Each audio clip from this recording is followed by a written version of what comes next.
कि जंग की मीटिंग में ही इस जिला कसूर और पत्तों की फूल नगर की मीटिंग का ऐलान हो गया। मैं ये समझता हूं कि हमारी उस पिछले 1 महीना पहले वाली मीटिंग के बाद जो एग्जैक्टली 1 महीने बाद यहां पर हो रही है, रिजल्ट 0 है, 0। मैंने कुछ चीजों की जिम्मेदारी अपने सूबाई जनरल सेक्रेटरी साहब के जिम्मे लगाई थी। इनसे काहे बगाए मैं पूछता रहा हूं, लेकिन इन्होंने कहा कि जिन जिलों के साथ राब्ते के बावजूद अभी तक वो लिस्ट पूरी नहीं हुई है जो हमने सेंट्रल एग्जीक्यूटिव कमेटी में बंदे नॉमिनेट करने थे जिलों ने, वो अभी लिस्ट मुकम्मल नहीं हो सकती। नंबर 2, आज की मीटिंग का टाइम 1 बजे का था। ये बात करने से पहले मैं आप दोस्तों से के सामने ये भी कह दूं कि यहाँ पर जितने भी लोग आते हैं वॉलंटियरली आते हैं। आप जो यहाँ कसूर के किसान बैठे हैं, फूलनगर के किसान बैठे हैं, आपको एहसानमंद होना चाहिए किसान इत्तेहाद इस तंजीम के जितने भी अहदेदार हैं उनका। सब लोग अपने ज़रूरी काम छोड़कर इतना लंबा सफ़र करके आते हैं कि जैसे चौधरी अब्दुल मुत्तलिब भावलपुर से तशरीफ़ लाए, इसी तरह खानेवाल से फैसल साहब तशरीफ़ लाए, झंग से आमिर नवाज साहब और हकीम सियाल साहब की पूरी टीम के साथ आए। इसी तरह अपना इलेक्शन लड़ रहे हैं अब्दुल साहब, ये अपनी पूरी टीम के साथ आए। तो मकसद ये कहने का है कि हमारे दोस्तों के अपने ज़ाती काम और ज़ाती मसरूफियतें भी हैं। जैसे कि मुझे फ़ोन आया कि हाजी दिलदार साहब, उनकी आज हाई कोर्ट में पेशी थी मुल्तान। उनकी ख्वाहिश थी कि केस जल्दी लग जाए तो वो वक्त से निकल आए, लेकिन 2:30 बजे तक उनका केस हियरिंग में नहीं आया। तो उन्होंने माजरत की कि आप साहब आप भी कहें तो मैं निकल आता हूँ, लेकिन मैंने कहा कोई फ़ायदा नहीं है, आप मगरिब के टाइम पहुँचे, बेहतर है आप ना आए। तो मकसद ये कहने का है कि ये तमाम दोस्त, बेलौस दोस्त आप लोगों की जंग लड़ रहे हैं, इन सब लोगों के लिए पहले आप तालियां दें।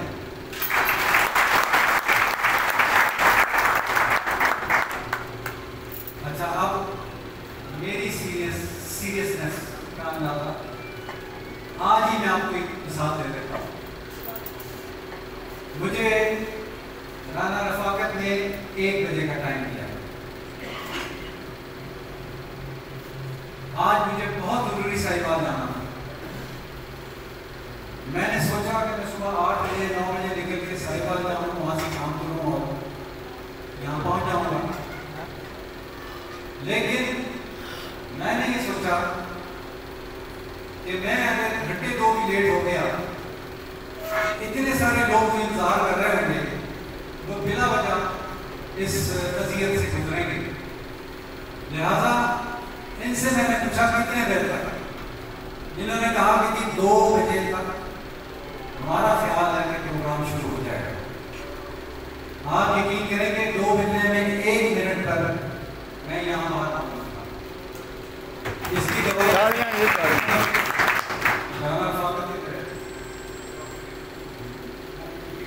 जवेद साहब भी खड़े रहते। तो मेरी सीरियसनेस का अंदाजा आप इस बात से लगा सकते हैं कि जहाँ भी जिस टाइम भी जिसने भी मुझे बुलाया है, मैंने अल्हम्दुलिल्लाह अपना जो टाइम है उस पर पहुँचता हूँ, चाहे कोई आए या ना। ये तो हो गई मरकज़ी क़यादत की सीरियसनेस। तालियां। आगे मैं गिले करता नहीं हूँ, लेकिन जिन लोगों का मफाद है, जिन लोगों को कोई भी अगर हुकूमत रिलीफ देती है तो उनको उसका फायदा पहुंचना है, वो लोग समझ गए, वो लोग सीरियस नहीं ले रहे। और उसी की वजह है कि आज से 3 महीने पहले मैंने मीटिंग में ये कहा था कि आपके जो बकाया जात 2015 से पहले के हैं या जो 15 के बाद के हैं, ये आपको देने पड़ जाने। जो आप नॉन सीरियसनेस दिखा रहे हैं, ये हुकूमत मगरमच्छों का टोला है। ये लोग किसी को खाते देखकर राजी नहीं है। कॉर्पोरेट सेक्टर है, वो दुनिया में मशहूर है लोगों का इस्तेसाल करने, सिर्फ उस इस्तेसाल से उन मुल्कों की हुकूमतें जिनका इस्तेसाल हो रहा था उनको बचाती है। लेकिन मौजूदा हुकूमत, मैं इस हुकूमत का सबसे बड़ा हामी था, तब्दीली का मैं सबसे बड़ा हामी था। मैं लेकिन इंतहाई अफसोस के साथ कहता हूँ कि ये पिछली हुकूमतों से भी ज्यादा गई। हमें हर सूरत जैसे भैंस के आगे बीन बजानी पड़ती है और गधे के आगे ढोल बजाना पड़ता है, तो मैं 100% मुत्तफिक हूं कि जब तक हम निकलेंगे नहीं तो आप यकीन करेंगे कि अगले महीने से आपको पिछले बकाया भी देने पड़ जाएंगे। आपको जो पिछली पीपल्स पार्टी की हुकूमत में 19 रुपए 80 पैसे फ्री यूनिट बिल था, जिसको फिर 13.5 रुपए 80 पैसे किया गया और फिर 5 रुपए 35 पैसे किया गया। उस 19 रुपए 80 पैसे के लिए राशि तैयार हो गए, बल्कि अब हालात ऐसे हैं कि ये 20 रुपए से भी उठ जाएगा। जो मेरा आइडिया है, जो मेरी थोड़ी बहुत सोच है, हमें खादों का रेट या पेस्टिसाइड का रेट उसके लिए डिस्कशन करनी चाहिए। लेकिन मैं आपको ये बता दूं कि खाद और पेस्टिसाइड इतना असर शायद ना डालेंगे जितना हर हफ्ते जो आपको पानी चाहिए होता है फसल के लिए, उसका रेट बढ़ गया तो जो दोबारा आपके साथ होगा उसका कोई हल नहीं होगा। लिहाजा एजेंडे को मुख्तसर रखें, अपनी जिद्दोजहद 1 या 2 पॉइंट्स पर करें, फोकस करें, बड़ा एजेंडा लेकर रखेंगे, आप लेकर हुकूमत के पास जाएंगे तो जो छोटी छोटी चीजें वो हुकूमत मान जाएगी, लेकिन जो बड़ी चीज आपकी है वो शायद आपकी आगे बढ़ा दे। हम भी जब एक दफा अपने घरों से निकलते हैं, किसी जगह एहतजाज के लिए पहुंचते हैं, तो जो इस मीटिंग का हाल है ना, कि अभी थोड़ी देर बाद 4 बंदे उठ के बाहर चले जाते हैं, 6 बंदे उठ के बाहर चले जाते हैं।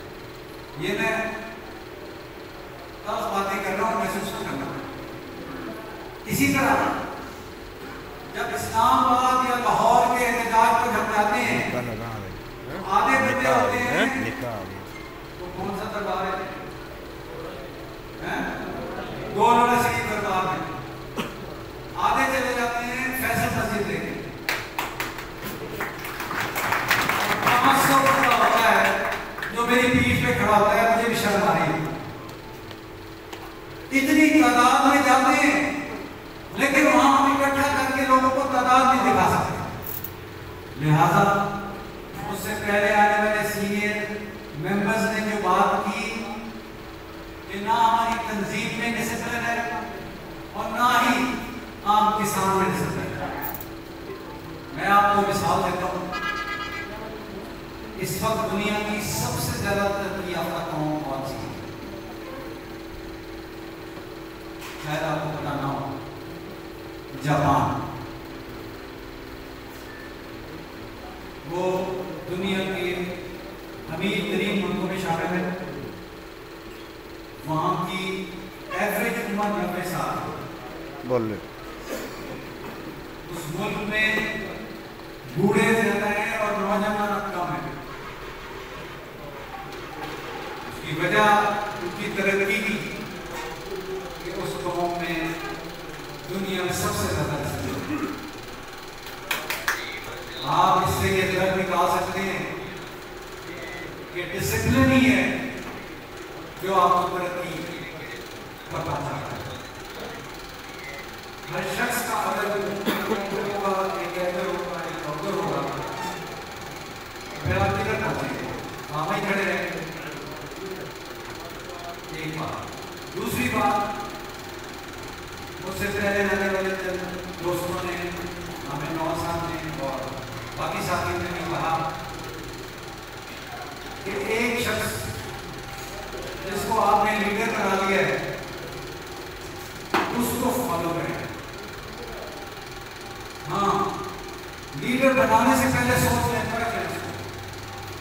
लेकिन एक दफा जब आपने फैसला कर लिया है कि ये हमारा लीडर होगा, तो फिर उस पर आंखें बंद करके एतमाद करें। अगर वो शख्स कमेटियां बनाता है, सबके साथ मुशावरत करता है और उसके बाद फैसला करता है, तो फिर इंशाल्लाह उस फैसले में गलती नहीं होगी। मैं आज भी, अब मैंने पिछली मीटिंग में 2 हाई पावर जो कमेटी से वो बनाई थी। एक थी कोर कमेटी हमारी, जिसमें हमने रखा था हर जिले का प्रेसिडेंट, सूबाई क़यादत और मरकजी क़यादत।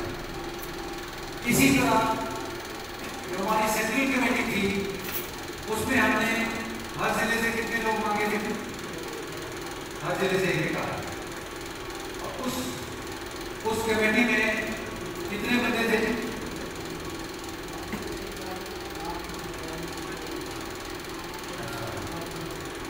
मरकजी नहीं, दूसरी जो थी उसमें हर जिले का सेंट्रल कमेटी, उसमें हर जिले का वो तो खैर मुकम्मल हो गई है। लेकिन जो दूसरी कमेटी है उसमें से आप लोगों ने अभी तक नहीं दिए, तो जिन जिलों ने नहीं दिए वो 2 में गाली दे दें ताकि वो कंप्लीट हो जाए। तो ये कमेटियां बनाने का मकसद यही था, बैठो यार, फैसला हो, लोग उसको खुश दिली से कबूल करें। ये हमारे ही नुमाइंदे गए हुए जिनके साथ मुशावरत के साथ चेंज करने का फैसला किया, और उसके अंदर फिर बाद में कोई नाराजगी या डिफरेंट पर्सन ना हो। इसी तरह हमारा जो अपना कुछ दोस्तों ने दोबारा से बात आ जाती है, जैसे दबासी साहब ये मिसाल देते हैं जमात इस्लामी की। जमात इस्लामी में सबसे पहले तो वो शख्स किसान ने कहा, ये किसान जो है उनका ये रोजगार है, उनका रोजगार इस तंजीम इस पेशे से उनका रोजगार वाबस्ता है। जबकि जमात इस्लामी जो है वो एक ऐसी तंजीम है जिसमें आप बहुत सोच समझ के फैसला करके जाते हैं, और वहाँ ये नहीं होता आपको कि उससे आपको कोई फैसलों से मफाद मिलेगा या नहीं, बल्कि आप मुआशरे की बेहतरी के लिए फैसला करते हैं और उसमें आप जाते हैं। तो वहाँ पर मुनज़्ज़म और तंजीम और निस्बतन पढ़े लिखे ज़्यादा डिसिप्लिन लोग होते हैं, नमाजी होते हैं, मज़हब के नज़दीक होते हैं। तो उस जमात इस्लामी की मिसाल तंजीमी तौर पर किसान इत्तेहाद के लिए आप नहीं दे सकते। इसमें हर किस्म के पढ़े लिखे अनपढ़ हर तबका के लोग जो है ना किसान वो यहाँ। हाँ, हमारे जो ओहदेदार हैं उन्होंने अपने साथियों को समझाना है, उनको कन्विंस करना है कि क्या बात सही है, किस तरह आपने तंजीम के अंदर बिहेव करना है, किस बात पर आपने रिएक्ट करना है और किस पर नहीं रिएक्ट करना है। इंशाअल्लाह ये जो मंथली मीटिंग्स होती हैं इनमें हम आप लोगों की अपनी कह लेते हैं, आगे के लिए हमें फीडबैक मिल जाती है और हम उससे हिदायत कर लेते हैं। कोई इमीडिएट कोई मसला हो तो उसके लिए एहतजाज की कॉल या गवर्नमेंट से मीटिंग वगैरह उस ऑप्शन की तरफ चले जाए। लिहाजा मरकजी मीटिंग, मंथली मीटिंग जो है ना, वो तो हर सूरत होनी चाहिए और होगी। उस पर तो बराए मेहरबानी किसी को अगर कोई इतराज़ है तो बराए मेहरबानी ना करें, क्योंकि ये एक तरह से ईमान ताज़ा होता रहता है। उस ज़िले में जहाँ मीटिंग होती है वहाँ के किसानों को पता लगता रहता है कि हमारी मरकजी और अहदेदार बॉडीज कौन सी हैं और क्या काम है। लिहाजा वो तो काम इंशाल्लाह इसी पर चलता रहेगा। बाकी एहतजाज के लिए पिछली मीटिंग में मैंने एक सजेशन दिया था और वो उसका इयादा आज भी चंद साथियों ने अपनी तकारीर में किया है। मैंने वादा साहब के जिम्मे लगाया था कि आप हर जिले से जलसों का शेड्यूल लें। अभी अगर ये हमने एक महीना ज़ाया किया है और मैंने ख़ास तौर पर ये कहा था कि अब वो टाइम है कि जब गन्नों की बिजाई होने में टाइम है, मौसम भी अच्छा है, तो इस दौरान आप अच्छे 4-5 जलसे रख लें।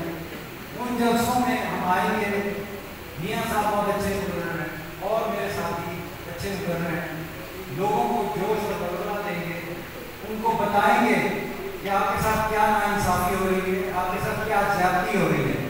तो जहाँ 10 बंदे आएंगे उन जलसों में कन्विंस होकर तो वो 100 भी आ सकते हैं। आपका काम निस्बतन आसान हो जाएगा। बाकी मलिक मोहम्मद अहमद साहब ने कहा कि थोड़ों बंदों से भी अपना जितने भी हो 50,000 ना हो, ठीक है, अपनी कोशिश कर रहे हैं, 50,000 हो जाए तो ठीक है, लेकिन कम भी हो तो आपकी कोशिश नजर आनी चाहिए कि कम से कम हमने महीना भर लोगों को मोबिलाइज करके और निकालने की कोशिश की है। ये तो तय बात है कि जितने ज़्यादा लोग होंगे उतना आपका जो सक्सेस है वो उसके चांसेस ज़्यादा होंगे, कामयाबी के चांसेस ज़्यादा होंगे।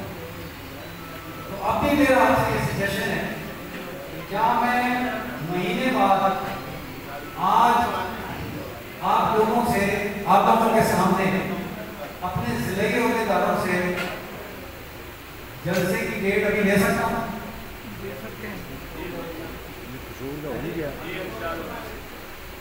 जलसे के लिए मैंने पिछले मीटिंग में भी कहा था, मुझे 10,000 20,000 बंदे का जलसा नहीं है, 500 या इससे ऊपर जो भी जलसा होगा कामयाब है। क्यों जी चौधरी मुख्तलिफ साहब, आपका रिप्रेजेंटेटिव कह रहा है कि भावलपुर का जलसा बहुत बड़ा जलसा होगा, आप कोई डेट देते हैं? कब की डेट? कौन सी? अच्छा, फिर एहतजाज आगे चला जाएगा।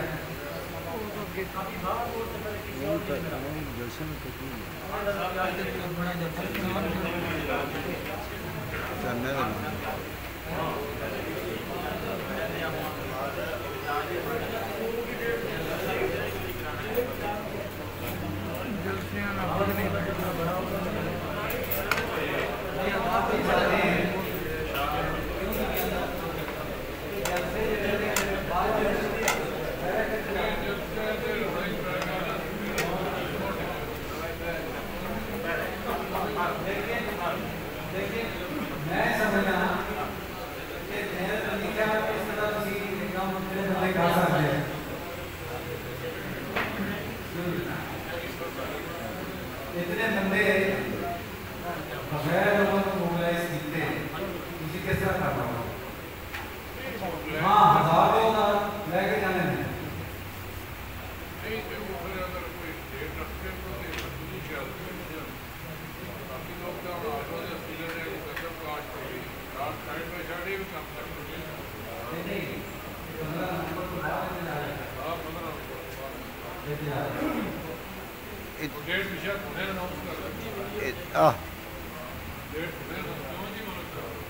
डेट अनाउंस करो जी।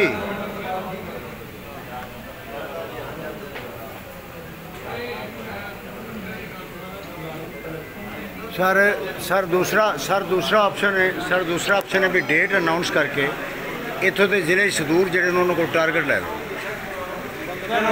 हाँ जी टारगेट लवो।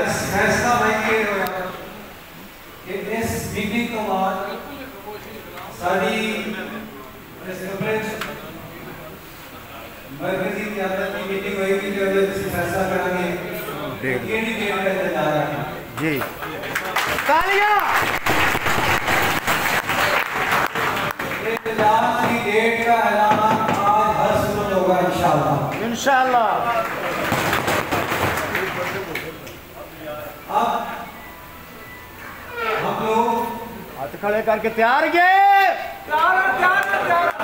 इस मुल्क के गरीब किसान उन हालात में पहुंच चुके हैं कि अब हम मजीद इंतजार नहीं कर सकते। अब या तख्ता होगा या तख्ता होगा।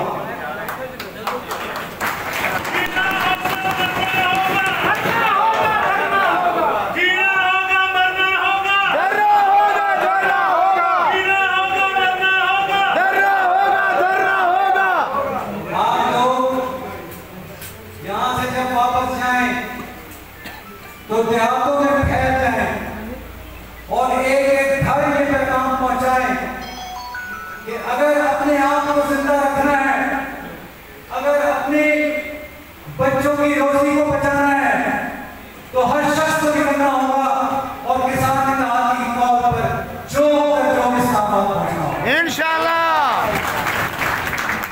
मुझे अपने इस मुल्क के गरीब किसानों पर फख्र है और मैं ये तवक्को रखता हूँ कि जब मैं एक और दूंगा तो रहीया खान से लेकर मरी तक इंशाअल्लाह किसानों का जबरे गफीर होगा इंशाअल्लाह।